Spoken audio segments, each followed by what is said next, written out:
Time management. चलिए सो आज बात करते हैं टाइम मैनेजमेंट के बारे में, बिकॉज सिलेबस कवर होने के बाद भी वी हैव स्टूडेंट्स जो टाइम के इशू के वजह से पेपर छोड़ के आ गए हैं। सो अगर आपने चैनल को सब्सक्राइब नहीं किया है कर दीजिए, बिकॉज अब समय आ गया है one of the most important topic का। Let's discuss. I don't have enough time. हमेशा देयर आर पीपल जिनको लगता है समय कम है, बट मैं आपको बता दूं time management is all about choices. There are many choices you have, and उसी प्रकार से it is an exam is also about the choices. Exam में भी आपको चॉइसेस ही मैटर करती हैं।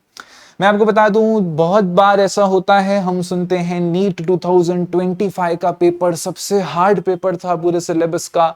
हम ये JEE का एडवांस का क्वेश्चन देखते हैं, कहा जाता है सबसे हार्ड पेपर, सबसे ऐसा। बट मैं आपको बता दूं चाहे नीट हो, चाहे JEE हो, चाहे हमारा इंजीनियरिंग मैकेनिक्स हो। सो इंजीनियरिंग मैकेनिक्स में पढ़ाता हूं from the much longer time. Okay, so engineering mechanics एक ऐसा पेपर है जिसमें सबसे ज्यादा KT का रेशियो हमें देखने को मिलता है। तो मैं सारे इन सब्जेक्ट्स के लिए स्टूडेंट्स को यही कहता हूं, question selection is the key. आप जिस वे में क्वेश्चन सिलेक्ट करते हो, जो आपका चॉइस ऑफ क्वेश्चन है, यस ये क्वेश्चन हार्डेस्ट है, यस नीट 2025 का पेपर भी फिजिक्स का हार्ड था, बट अगर आप लोगों का क्वेश्चन सिलेक्शन सही है, टाइम मैनेज हो जाता है, मार्क्स आ जाती हैं। बिकॉज हर बार आपको ऐसा नहीं है 200 में से 200 लाना है या 720 में से 720 लाना है, आपको मेजर ऑफ द पॉपुलेशन को बीट करना है। That is what our exams are for.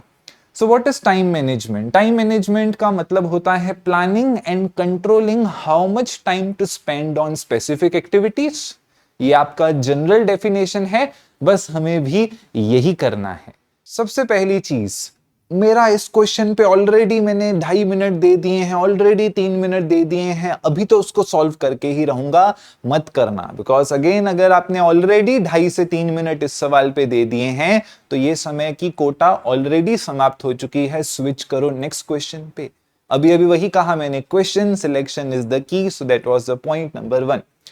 Leave traps quickly. कई बार क्या होता है, जैसे मैथमेटिक्स में आप लोगों ने देख लिए सवाल, राइट, आपको समझ गया है लेंदी पेपर है, okay, this is your second attempt, तो आपको समझ गया है आप चक्रव्यूह के अंदर घुसने वाले हो, तो क्यों घुसना है चक्रव्यूह पे। अगर आप समझ गए हो कि चक्रव्यूह दिख गया है आपको, तो अगला क्वेश्चन कर लो भाई, है ना। सारे सवाल हो जाएं, सारे सवाल एक एक बार हो जाएं, या फिर आप सारे सवाल पे एक बार अपनी नजर घुमा दो, उसके बाद आपको समय बचा है, जाओ खुद से चक्रव्यूह में। ओके, अभी मैथमेटिक्स के पेपर के बाद इतना तो सब स्टूडेंट्स को पता है कि उन लोगों का कुछ क्वेश्चंस पे 5-5 मिनट भी उन्होंने बिताए हैं, राइट। तो पहले क्यों बिताने हैं, बाद में समय बच जाए तब करना। पहले मार्क फॉर रिव्यू करके छोड़ दो, या फिर पहले पूरे पेपर के वो सवाल करते जाओ जो आपको आते हैं, जो आपके बजट में है। ओके, कॉमन मिस्टेक्स, पैनिक हो गए। पैनिक, सर मैंने पहला क्वेश्चन किया नहीं आया, दूसरा क्वेश्चन किया नहीं आया, तीसरा क्वेश्चन किया नहीं आया, चौथा क्वेश्चन किया नहीं आया। अगर आपका माइंड पैनिक स्टेट में जाता है तो वो छोटी चीज को भी ज्यादा समय लेता है। कई बार जब आप बेसिक कैलकुलेशन करो तो 2 + 2 4 होता है, बट 2 + 2 + 9 + 13 ऐसे हो जाता है माइंड। जब आप बेसिक एडिशन में ही आपको पैनिक के सिचुएशन में अगर समय लगता है, तो फिजिक्स, केमिस्ट्री, मैथमेटिक्स तो वेल डेवलप्ड सब्जेक्ट हैं। इसके लिए लास्ट वीडियो में मैंने आपको बताया था +10 रूल। सो अगर आपका माइंड कुछ सेट ऑफ क्वेश्चंस की वजह से पैनिक स्टेट में जा रहा है, आप क्वेश्चन को +10 कर दो।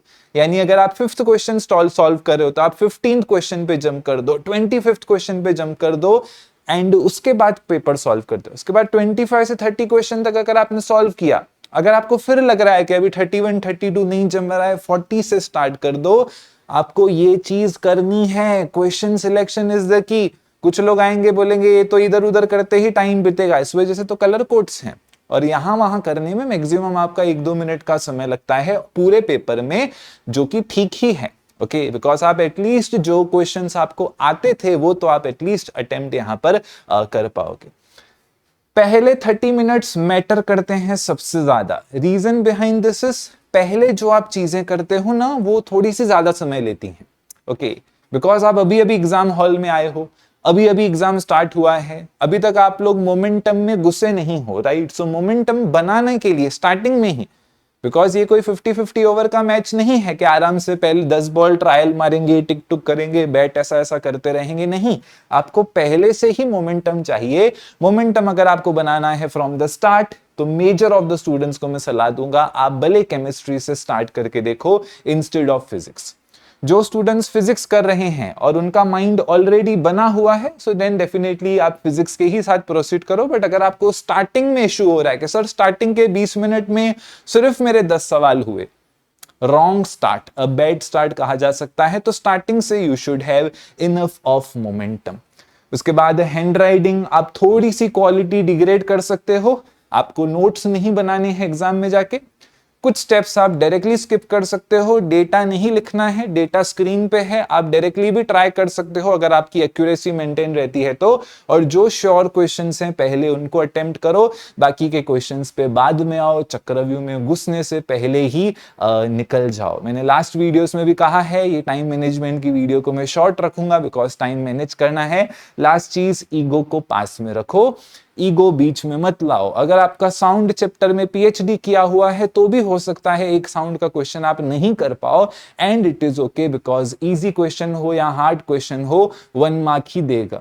कोई भी आपसे पॉडकास्ट में बैठ के ये नहीं पूछेगा कि सीईटी के जो 5 हार्ड क्वेश्चन आए थे 50 में से, उन 5 में से तुम कितने करके आए हो, कोई नहीं पूछने वाला है। सब आपसे पूछेंगे 50 में से टोटल कितना आया, and I think that was enough. बाकी तो आप एग्जाम खुद दे के आए हो, so wish you the best, take care, good bye, all the best, विजयी भव।